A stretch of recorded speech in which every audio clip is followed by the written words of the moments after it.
Oke, sebelum lanjut silakan dukung channel ini dengan cara klik subscribe, like, dan share videonya jika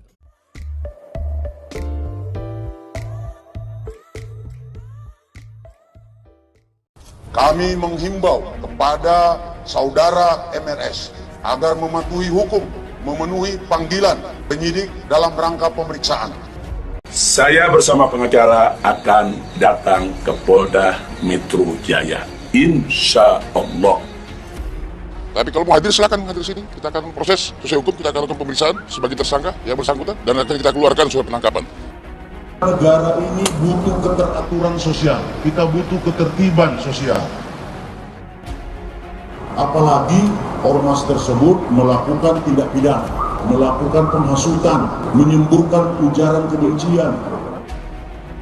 Dan saya minta yang disebutkan tadi MRS segera mengikuti aturan-aturan dan ketentuan hukum yang berlaku. Kami akan tegakkan bersama-sama dengan Polda Metro Jaya.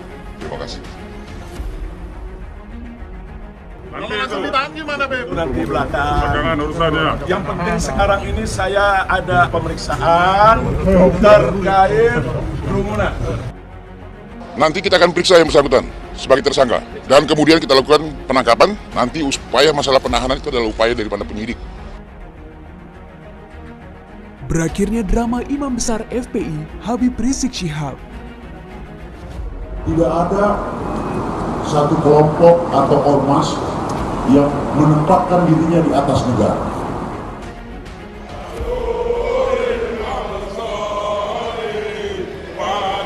Imam Besar Front Pembela Islam atau FPI Habib Rizik Syihab selalu saja menjadi sorotan publik. Ini dikarenakan baru 1 bulan dirinya berada di Indonesia, Habib Rizik sudah banyak menyalahi aturan.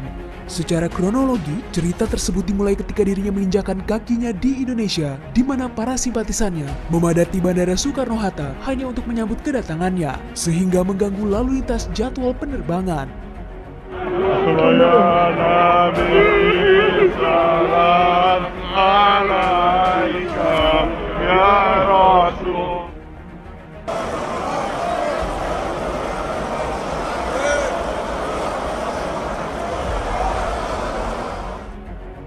Selang beberapa lama kemudian, kerumunan massa dengan jumlah besar pun kembali terjadi. Kali ini, pemantiknya adalah acara pernikahan putrinya, peringatan Maulid Nabi, serta peresmian Masjid di Megamendung yang jelas melanggar aturan di masa pandemi COVID-19.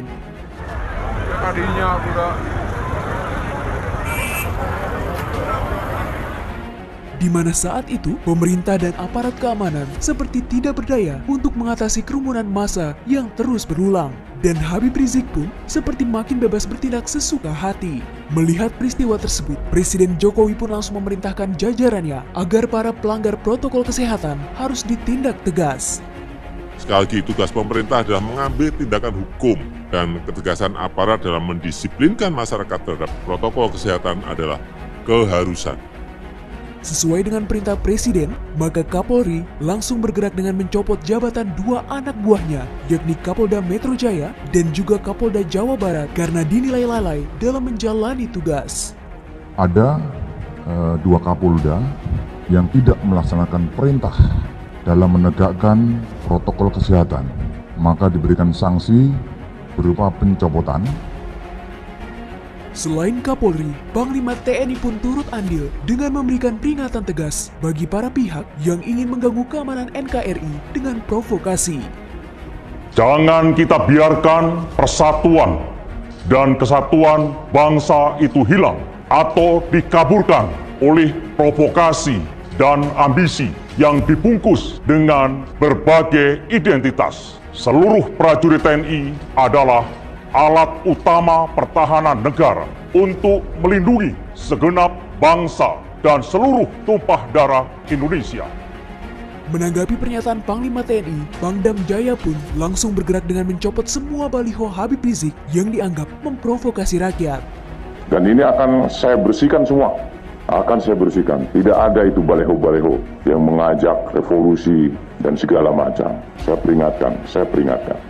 Akan tetapi, drama Habib Rizik tidak berakhir di situ. Setelah adanya tindakan tegas TNI yang menurunkan semua baliho bergambar dirinya, Habib Rizik pun meminta maaf kepada masyarakat karena telah membuat kerumunan.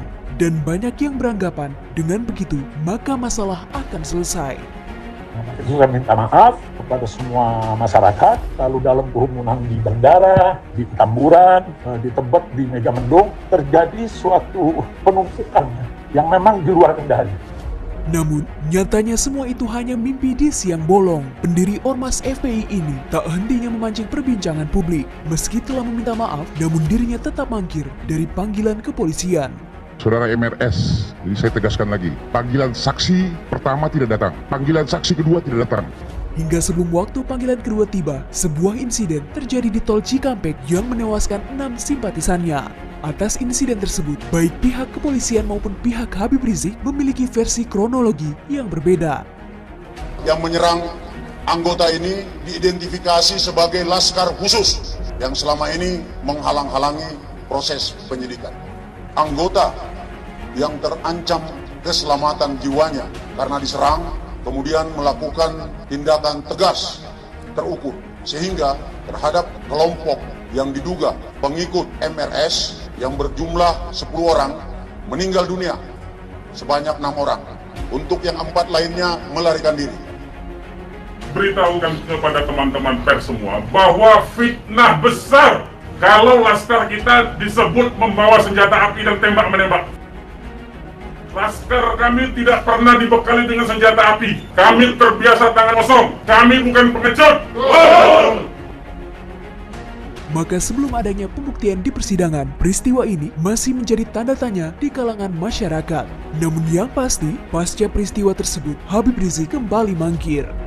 Kami menghimbau kepada saudara MRS agar mematuhi hukum, memenuhi panggilan penyidik dalam rangka pemeriksaan. Apabila saudara MRS tidak memenuhi panggilan, kami tim penyidik akan melakukan langkah-langkah penegakan hukum selanjutnya sesuai dengan ketentuan hukum yang berlaku. Tak lama setelah insiden tersebut, dirinya pun ditetapkan sebagai tersangka atas kasus kerumunan. Ada 6 yang ditetapkan sebagai tersangka. Yang pertama, saudara MRS sendiri. Dengan statusnya sebagai tersangka, pihak kepolisian pun sudah tidak akan menunggu lagi dan akan melakukan upaya paksa penangkapan untuk menjemput Habib Rizik. Panggilan pertama yang bersangkutan tidak hadir, yang kedua juga tidak hadir. Kemarin sudah saya perjelas lagi bahwa penyidik dalam hal ini akan melakukan penangkapan terhadap yang bersangkutan. Maka disinilah drama Habib Rizik berakhir, sebab sebelum pihak kepolisian menjemput paksa, sang imam besar ini sudah terlebih dahulu menyerahkan diri untuk datang ke Polda Metro Jaya untuk menjalani proses hukum.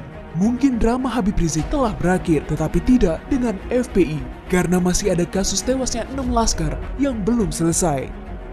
Demi Allah kami bersaksi pada malam itu mereka begitu luar biasa tanpa ada niat sedikit pun mereka untuk menyerang.